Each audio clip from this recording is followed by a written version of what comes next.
What's up, guys? It's your boy Kazaris back with a TCG deck profile in which I played agents for the Philadelphia Regional.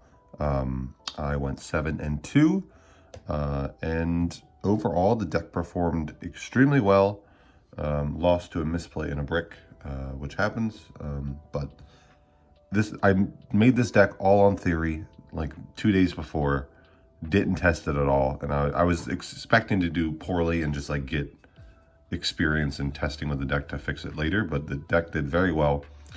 Disclaimer, no shine balls, no Venus. That version combos extremely well. It's really cool boards, but it's as fragile as this version, and you have less backup plans and you're drawing more bricks. This version plays 11 hand traps. It's more mid-range. It aims to make the level 10 with the trap to set follow-up and have like 3 other cards in hand. If you have more extenders, you can make like Master Flare Barone in the trap, which is extremely resilient. And you can just do a bunch of cool plays. So there's only 1 brick in the entire deck, and even if you draw it, it's not the end of the world, except when I drew it, and if it was anything else, it probably would have been the difference between winning and losing, but like that could be said about the shine ball version as well, and you do that more often. So let's just get right into it. Starting off with the starters, you have 3 Agent of Mystery Earth. Earth is a 1-card Hulk. Earth will add Neptune, link for Almirage. Neptune will bring back Earth, make Hulk. Hulk will summon another Earth, and then if you have a level 8 extender, you'll make the level 10 to search the trap. So you'll have the level 10 for a banish, the trap for an imperm, and set follow-up, and then the Hulk will float into either Pluto or Formula Synchron. There are 3 Sacred Waters in the sky. This will add Earth, but it can also add any level 8 extender like Majesty or Master Hyperion, because they list Sanctuary in the sky in their text, so that comes up. So if you open both of them, you'll probably search extender. 3 Diviner of the Herald. This is a true 1-card starter in the deck. This gets you the level 10 with the trap, and 3 Pot of Prosperity. You only really have 9 starters, so you need to play this to see these, and this lets you see Diviner more. Or if you already have a starter, it'll let you see something to push through a hand trap or another extender or something like that. And then you play the 1 Trias Hierarchia and the 1 my boy Hanawada. I'm playing specifically Hanawada. I'm not playing the Pig Buten because that's only good in the Mystical Shine Ball build, in which it can make the Shine Balls a tuner. But in this version, you play Hanawada because in the off chance that you draw it, it can prevent so you discard it on either player's turn, prevent burn damage. So against Prank Kids, if they start with Lampsies and link it away, you can discard Hanawada, you don't take the burn damage, and they don't get to summon, which is hilarious. Against Soul, you can discard it when they go for the long one play, and you don't take the burn damage.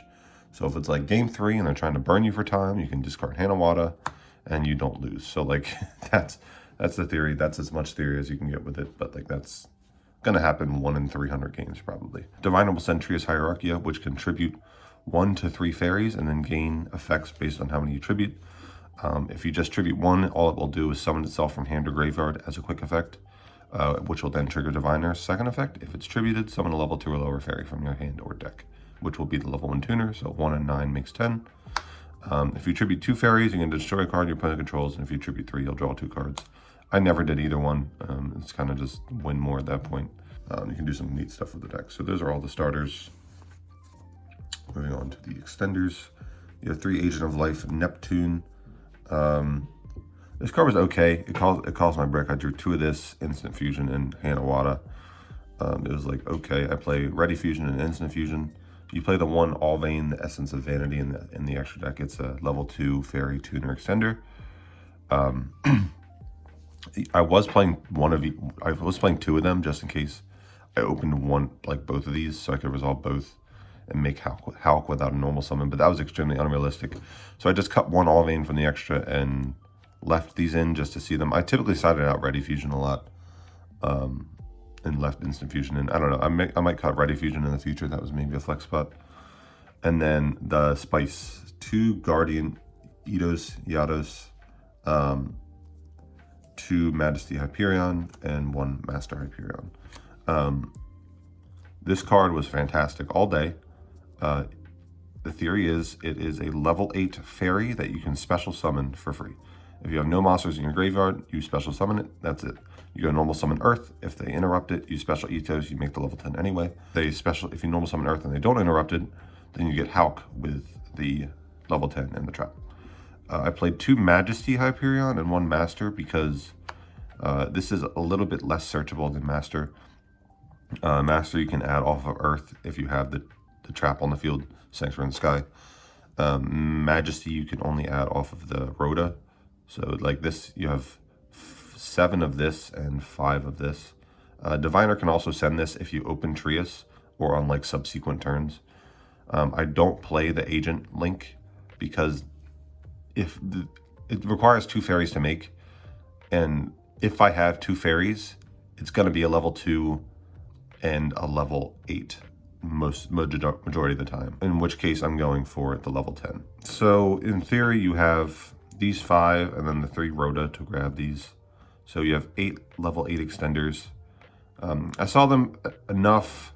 I almost want to play more, but like the issue is like if I see too many level 8 extenders, like they don't do anything on their own really, because I need to see them with a starter. So I might run the numbers a bit more, but overall this was pretty good. Maybe cut Neptune to 2. I could see that because overall it wasn't fantastic. Like opening Neptune is like cool if they interrupt me, then I have it anyway. But at the end of the day, I still needed a level 8 extender. So maybe cutting 1 Neptune for like, maybe not another Iados, because the issue with this is if I'm going second and I hand trap them, then it's dead. So like every time I saw it, it was great because like I was going first. And then when I saw it going second, I had like either imperm or I didn't have to hand trap them. So like it worked out, but I probably still wouldn't play anymore. Maybe I played the 3rd Majesty Hyperion. I'm not sure yet. I'll try and figure it out. But yeah, so, or maybe just cut the Ready Fusion for another one. Because there really is just like a level 2 extender. And it's good if I open one of these with the level 8, because that's still the level 10. So that kind of works out. And then just 2 of the trap card. This is hands down the best card of the new support. I'm playing 2 because like I want to open it. Because this still sets a starter from the deck, and the off chance where like if I just open this in like 4 hand traps, then I activate this, I set the Rhoda, and then I can just interrupt my opponent to get to the next turn. So on activation, it'll set a spell or trap that lists Sanctuary in the Sky in its text to your spell and trap zone, so it can't even be ashed. And then once per turn, you can banish a fairy from grave to imperm an opponent's monster. So this will trigger Cheng Ying every turn. You play Cheng Ying in the extra deck.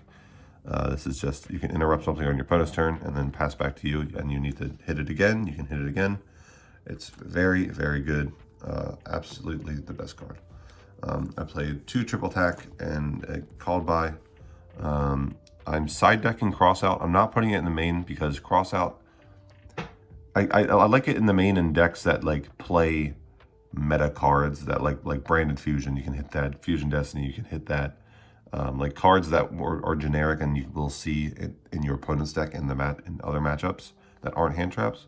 But like I side Crossout for going first the majority of the time, or I leave it in against decks that have a ton of hand traps going second just to interrupt them sometimes. But like Talent is like generically good in game 1 just because it's good going first and second always. And then 1 call by just because it's a trap, and it stops the hand trap. So very, very good cards, just 3 of those. And then the hand trap lineup, I had 3 Ash, 2 Ogre, 2 Ghost Spell. This was absolutely the worst card in my entire deck all day. I had this, the 3 times I had this in my hand, it didn't do a single thing. So I wish this was Crow, in all honesty. Like, I lost a match against Sword Soul because game 1, I set up through Ash, I set up my level 10 and the trap. And then I had 1 hand trap in hand. If this was like literally, if this was Crow or like Ash or Imperm, if this was Crow, I was probably winning because I was just going to Crow his Ashuna and then he couldn't extend as much, and I could interrupt him more easily. Because like if I Crow the Ashuna, he can't do the 10 Yi plays, and then he's forced to go like Mo Yi, I Imperm, and then like long, or like if I don't think he had long ones. I think because he revealed Taya. So oh yeah, he specialed Ecclesia. And then normal Mo Yi. So if I could like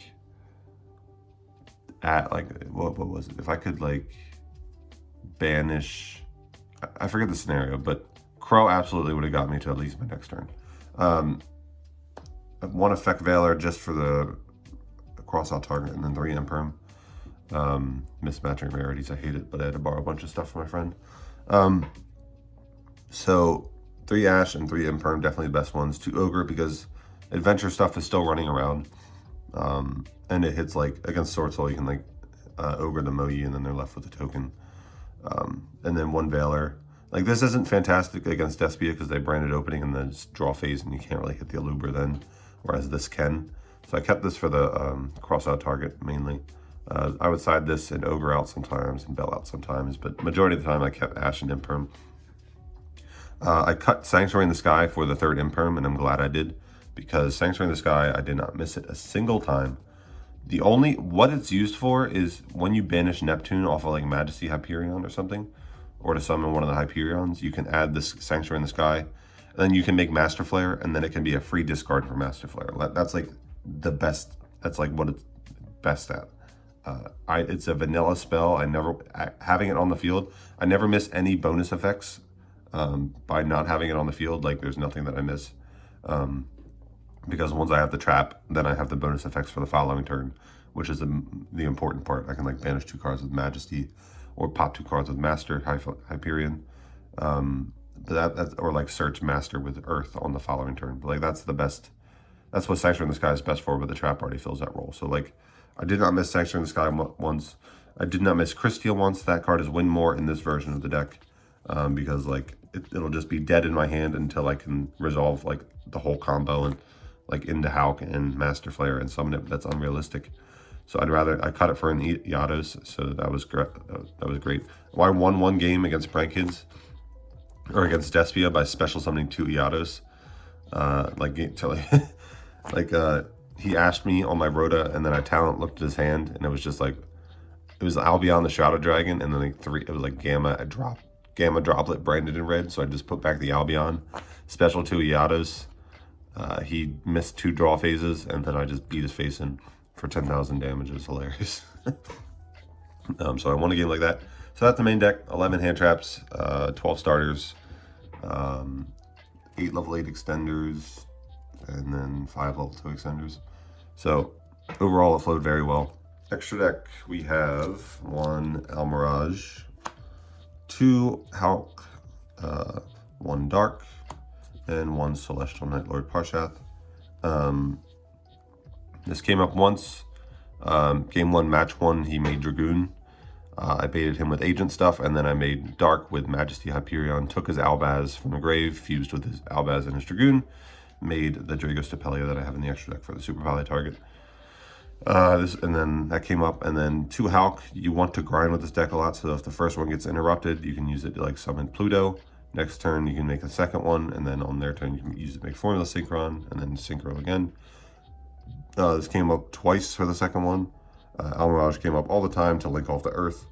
And then Parshath you were using every turn, or every time you made the level 10, it copies Parshath, and then this effect has discard a card, add any card that lists Sanctuary in the Sky. And it's text, so you would add the trap using the level 10, copying the Parshath. So those are the links. I didn't miss like access code or anything at all, because like you can't really link climb in this deck. You just want to just kill them with the level 10 synchros. Speaking of, you have Formula, Pluto, Hyperion, Barone, and Chenging. I made all 3 of these several times in one game. Like I think it was like 5 or 6 games. Like it resulted in me making all 3 of these. Like I would put this, I made this twice sometimes. I would shuffle it back into Diviner and then summon it again. Formula and Pluto, I summoned off Hulk all the time. Like overall, like these were perfect. The things I would not change about the deck are 100% like these. Like maybe I could see cutting Dark and like playing a second Celestial Night Lord Parshath, because I did miss this once. I copied Master Flare and then they Veilered. And then like they couldn't kill me because he's 3,200. So like if they pass back to you and he lives, copying a second Celestial Knight to grab the trap is definitely important. So I did miss that once. But yeah, so those are the links. I did not make these a single time. In theory, it's Earth. If they interrupt you or they don't, you can instant fusion into Allvain and then make Centauria into Zeus. but that didn't come up a single time, never made it once, so these are cuttable probably. And then Alvain, Natis, and Dragus Depelia. Alvain, I probably wouldn't cut either. I do like at least one Instant Fusion in the main deck. It's a good extender. Dragus Depelia is great for Super Poly and if you were playing Dark. And then Natis I sent once, but I think I was already winning anyway, so it didn't matter. So like, flex spots are for sure these 5. But these 10, I wouldn't change. I went into all of them almost every match. Yeah, they were just great overall. But these I use seldomly. I don't know. If I'm playing Super Poly, as long as Despia is relevant, I'd play this. But like, as soon as Despia is not relevant, this is an easy flex spot. Maybe I'd play Starving Venom so that I'm not as confined into Dragus Depelia. Because this needs a fusion and a dark, whereas Starving Venom just needs 2 darks. So maybe I'd play Starving Venom as well. But then moving on to the side deck. 3 Droll. This came against Dragon Link once. 1 Alpha. I had 14. The theory behind Alpha is it's great going second. You special, you bounce something, you special it again, and now it's a level 8 extender to make Barone or Changing with using Earth or Diviner. So it's both a going second card and a level 8 extender. So maybe I'd play 2 of this, I don't know. 2 cross out on the side. This was great all day. 3 Super Poly, resolved it twice. I only played 2 Despia, and it was just fantastic. Feather Duster, 3 Evenly for backward decks, and 2 cross out for, I put these in against Despia going first or Sword Soul going first. And then going second, I put in like these. I probably kept in cross out depending, and then I put in these 4. Against PK or like Eldritch stuff, I put in these 3 for PK, these 4 for Eldritch. Maybe I want more back row removal though. I don't know if I can afford the discard with Twin Twister, and I feel like Cyclone doesn't do enough, so maybe Lightning Storm, probably. In all honesty, 2 Lightning Storm. I don't know what I would cut though. Maybe I'd cut the Alpha or like cut Droll to 2. But definitely, thankfully I didn't play any Eldritch. In the 1 PK game, I won the evenly matched Resolved, and then I was able to grind it out. Because he just kept the Fog Blade. I normal summoned Earth, and then he negated, and then I special summoned Yados and made the level 10. And that was a wrap from there. So yeah, maybe Lightning Storm. But that's all I would really consider changing about the side. So yeah, so I'll just do a quick little combo, I guess. It's very simple. If you have just Diviner, I'll show just Diviner, I guess. And then I'll show Earth and a level 8. And we'll make it Guardian Yatos. So just Diviner, you normal summon, you dump Trias Hierarchia, and then Trias will tribute the Diviner to summon itself from grave. It'll trigger Diviner's second effect, 1 distributed, summon a level 2 lower fairy from hand or deck, summon Hanawada. This is the only hard brick. Drawing this is fine because you can use it in hand. So like if I summon Diviner and they Veiler Imperm, I can chain, special summon itself from hand, trigger Diviner, dump Majesty Hyperion, and then trigger Diviner, summon this. And now I have another level 8 in rotation. Synchro these 2 for the Master Flare Hyperion. Hyperion effect will copy Celestial Nightlord Parshath, which is an effect to discard a card, and you'll grab the trap card. And now just off Diviner, you have these 2. This sets follow up, which will get the Earth, or get the Roto, which gets Earth. Earth gets Master Hyperion. You special that, you pop a card, you make it Barone, pop another card, and then like you'll just slowly outgrind them. Just because you have really big guys that just have their effects able to be used every turn. And then Barone can flip back into Diviner, stuff like that. So it gets really out of hand really quick. Like you have 3 other cards in hand that can be hand traps to stop them even further. So that's cool. And then just Earth and a level 8 extender. I'll go normal summon Earth. If they Ash, Imperm, Veiler, that's fine. I special Yatos. I do the same board that I just did with 1 less card in hand, but they also have 1 less card in hand. If they don't interrupt, you're going to go Earth effect, grab Neptune, special Yatos first, then link Earth, because if you don't special Yatos first and you link Earth, then you have a monster in grave and you can't summon Yatos. Make Almirage, discard Neptune, special Earth, Earth and Almirage makes Hulk effect. Now, this is a really cool thing. If you opened Trias Hierarchia, which is not common, but can happen. If you open Trias Hierarchia, you can summon Diviner here, and then Trias Hierarchia, attribute the Diviner you summon a self-Diviner effect, summon level 8, and then this can float into Formula to draw a card and then synchro with the level 8 extender you have. So that way you can make Barone, typically it's Barone Master Flare Trap instead of Master Flare Hulk Trap. So that's pretty neat. I did that once. What am I doing here? Here I am summoning just another Earth, most likely. And then you'll make the level 10, same thing as before, level 10, copy Celestial Network Parshath, search the trap card. Now you have Hulk, which can, so if you have, you'll have 2 other cards in hand, and if this is enough to stop them, when they seem to pass their turn, you're going to want a Hulk effect, banish to summon, where'd it go? Banish to summon Formula Synchron. You'll draw a card, and now this can be a level 2 tuner for the next turn. Or if you need the extra interruption, you can summon Pluto, and then because you have Sanctuary in the Sky on the field, this can banish any monster, quick effect, Book of Moon. Since it can banish any monster, and you're probably going to want to try and grind, I'd banish the non-fairies. That way you keep the fairies in the graveyard for all of your effects that need to banish fairies, like the trap and Master Flare. This can also banish hand traps and stuff like that to use the effects. So those are 2 simple combos. Again, you're just trying to do those to grind with the opponent, hand trap at the correct places. Like this deck, to have success, you need to know where to hand trap the other decks, just to stop them effectively enough to where your simple combos will overwhelm them more easily. Because like if you hand trap them incorrectly and they don't make a great board still, but they still make some board because you didn't hand trap them correctly, then you'll have a harder time grinding through it. But that's the list. Hope you guys enjoyed. No Shine Ball, you bricks too much, no Venus, no nothing. Just very simple combos, very simple game plan. Sit on your big boys, punch their face in, and interrupt them, and have follow-up. So I will catch you guys in the next video. Leave your comments, leave your suggestions. Always looking to improve the deck. I don't know how much more room this build has to grow. I was thinking about a Dark Lord variant because that does have a bunch of level 8 fairy extenders. But I'll let you guys know in the future. I'll catch you guys in the next one. Peace.